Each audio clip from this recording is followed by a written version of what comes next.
Have you ever been caught in a negative cycle where you just can't seem to break this pattern that you're repeating again and again and again? Sometimes it's really about asking the right question. The insight today that I'm going to give you in this short video is what kind of questions will promote change quicker than the ones that you may be asking so far. Hi, my name is Gilberto, and I'm a psychotherapist, hypnotist, coach. I've been working with clients over the last 30 years, and it's really been my passion to help people with mental health and addictions issues. I've done that both in Canada and in Central America to promote change and quality in a person's quality of life. So the question today is, when we are in a negative state of mind, so I want you to imagine that you are anxious or stressed. It doesn't really matter, but let's pick those two just for the purpose of today, that you're anxious or stressed. And when you're anxious or stressed, a lot of times what we will do is we'll ask the question, why? Why do I feel this way? Why can't I move on from this? Why am I alone? Whatever the question may be as it pertains to your why. Now, there's a particular part of the brain called the reticular activating system. And the reticular activating system's main function is to narrow down what's within our conscious awareness. So in other words, how it works is if you have small children, have you noticed how many other couples, parents have small children? If you're a woman and were pregnant at one point, did you notice how many women were pregnant? Whereas maybe 5 years before you were ever pregnant, you never really looked for that.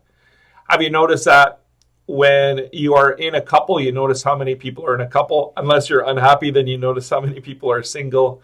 And go even to the smallest things. Like, let's say you drive a Hyundai like I do. You drive a Hyundai, you notice how many other Hyundai Elantras, in my case, there are on the road.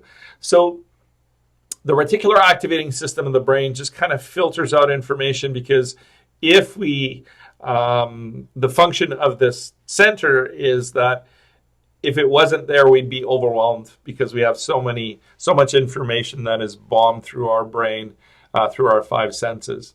But this kind of keeps us focused on the intent of what we're looking at. Now, when we ask poor questions like why, the reticular activating system of the brain will try to answer that question. And sometimes it doesn't do so kindly, especially if you're used to negative self-talk. Like, why am I single? Well, you're not really liked by anyone, and you don't really go out, and all you do is stay at home, and you're not really in a great... And it just, again, it can make that feeling of anxiety even worse. So the better thing to do is to think about what your goal state would be. So if I'm feeling anxious or stressed, what would be a better state of mind? Maybe that's calm and relaxed.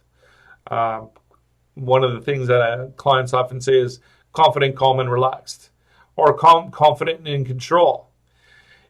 If that's the case, let's just say with calm, I want to feel calm.